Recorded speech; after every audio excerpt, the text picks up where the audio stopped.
صبر کرنے والوں کو اللہ خالی ہاتھ نہیں رہنے دیتا۔ وہ صبر کرنے والوں کو ایسے نوازتا ہے جیسے اس نے یوسف علیہ السلام کو نوازا تھا۔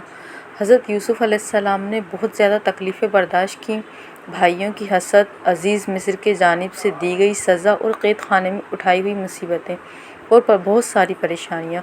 بہت کچھ برداشت کیا، لیکن اس سب کے باوجود یوسف علیہ السلام نے اللہ پر بھروسہ رکھا اور صبر کیا،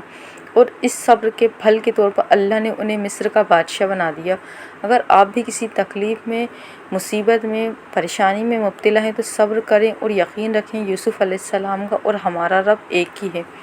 اس نے اگر یوسف علیہ السلام کے صبر کو ضائع نہیں ہونے دیا تو وہ آپ کے صبر کا پھل بھی آپ کو جلد ہی دے گا انشاءاللہ۔ السلام علیکم۔ آج کی میڈیکل اسٹوری شروع کرتے ہیں۔ لکھا ہے، استغفراللہ کی میڈیکل اسٹوری ہے، لکھا ہے OMG آپ لوگ یقین نہیں کر سکتے کہ کیا ہوا۔ انہوں نے لکھا ہے کہ میں نے رمضان المبارک میں 2000 سے زیادہ استغفار کرنا شروع کیا تھا الحمدللہ، اور آپ لوگ کو اندازہ نہیں ہوگا، آپ اندازہ نہیں کر سکتے کہ استغفار کرنے کے 14 دنوں میں میرے لیے حالات کیسے بدل دیے۔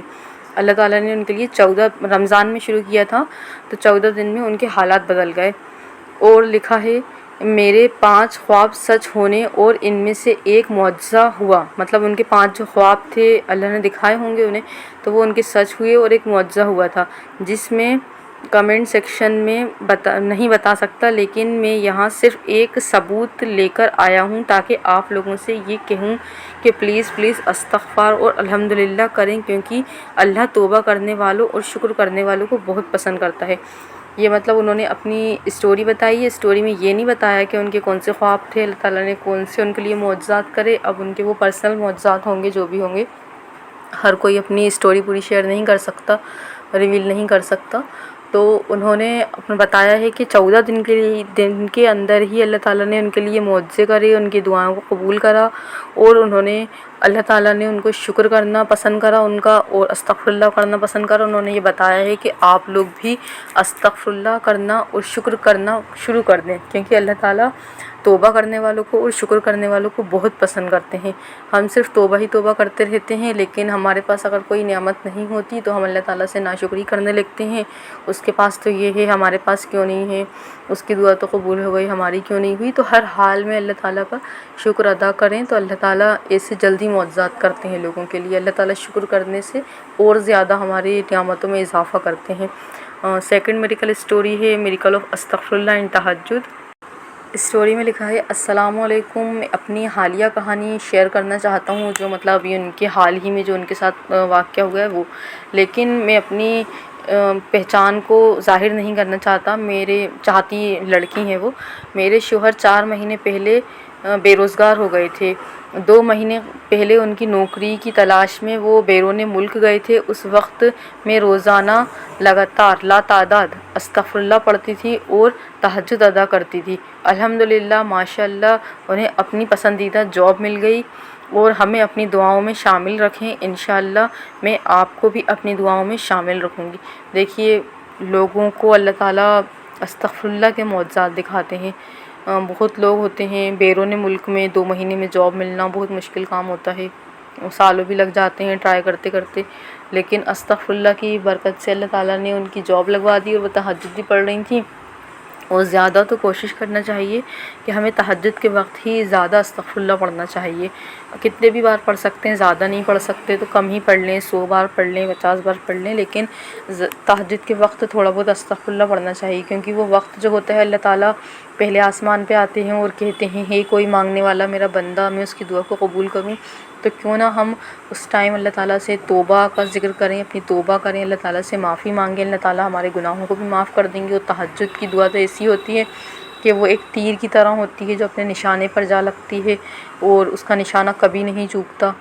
تہجد کی دعا ایسی ہوتی ہے، لیکن تہجد کی دعا اور استغفراللہ جتنے بھی نفل کام کرنے ہیں، اس سے پہلے یہ ہے کہ نفلی عبادت سے پہلے ہمیں فرض پہ آنا ہوگا، ہمیں فرض ادا کرنے ہوں گے۔ لوگ یہ سوچتے ہیں کہ ہم فجر ہماری چھوٹ رہی ہے، 5 وقت کی ہماری نماز کی پابندی نہیں ہے اور ہم لگے ہوئے ہیں تسبیح کرنے، تہجد پڑھنے، تو ایسا نہیں ہوتا۔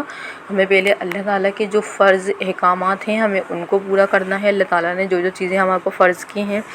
ہمارے اوپر نماز فرض کی ہے، جس طرح سے روزہ فرض کیا ہے، زکوٰۃ فرض کی ہے، تو ہم روز کوشش کریں چاہے 1 روپیہ ہی ہم زکوٰۃ دیں اپنی، لیکن ہم ضرور 1 روپیہ بھی اگر روز نکالتے ہیں کسی نہ کسی کے کام آ سکتا ہے، ہم نکالیں، 10 15 جتنے بھی دے سکتے ہیں ان کو کلیکٹ کریں، اور منتھلی بھی کسی کو پورا کلیکٹ کر کے ایک دے سکتے ہیں انسان کو جو اپنی زبان سے نہیں مانگتا، اور روز اگر آپ دے سکتے ہیں تو روز بھی دے سکتے ہیں کسی کو بھی، لیکن منتھلی والا زیادہ صحیح رہتا ہے کہ آپ ایک باکس میں پیسے کلیکٹ کرتے جائیں اور منتھ میں جو بھی زیادہ ضرورت مند ہے تو آپ ان کو وہ پیسے دے دیں، کیونکہ 1000 2000 میں بھی لوگوں کا بہت سارا فائدہ ہو جاتا ہے۔ تو زکوٰۃ ادا کرنے سے ہمارے کیا ہوتے ہیں، اللہ تعالیٰ بہت ساری ایسی مشکلوں کو ہمارے لیے ختم کر دیتے ہیں، جو ہمارے اوپر آفتیں آنے والی ہوتی ہیں ان کو ختم کر دیتے ہیں، کیونکہ ہم جب کسی کو زکوٰۃ دیں گے تو اس انسان کے دل سے بھی ہمارے لیے دعا نکلے گی، تو وہ دعائیں جو ہوتی ہیں وہ ہماری مصیبتوں کے آڑے آ جاتی ہیں۔ اپنی زندگی میں فرض نمازوں کی پابندی کریں، تہجد کی پابندی کریں، کوئی دعا نہیں بھی ہے تو 2 نفل پڑھ لیں روز، رات میں نہیں جاگ سکتے عشاء کے بعد پڑھ کے سو جائیں، رات میں سونے سے پہلے 12 1 بجے جب بھی سو رہے ہیں 2 نفل ادا کریں، وہ پڑھ کے سو جائیں۔ ضروری نہیں ہے کہ آپ رات میں اٹھ کر 4 بجے کے ٹائم ہی پڑھیں گے، ایسا نہیں ہے، آپ پڑھ کر بھی سو سکتے ہیں۔ اور استغفر اللہ کی پابندی کریں، پھر دیکھنا اللہ تعالیٰ آپ کے ٹینشنز کو کیسے دور کرے گا، آپ کی زندگی کو کیسے آسان بنا دیں گے اللہ تعالیٰ، اور آپ جتنی ٹینشن لیتے ہیں، جتنی آپ لوگ پریشان رہتے ہیں وہ سب ختم ہو جائیں گی، ساری پریشانیاں، پریشان تو ہوں گے لیکن اپن کو ٹینشن نہیں ہوگی۔ اللہ تعالیٰ یہ اپنے عبادت کرنے سے ٹینشن ریلیز کر دیتا ہے انسان کی، کبھی کبھی تھوڑی بہت ہو جاتی ہے لیکن ٹینشن نہیں ہوتی، مائنڈ ریلیکس رہتا ہے استغفر اللہ کرنے سے، تہجد کرنے سے۔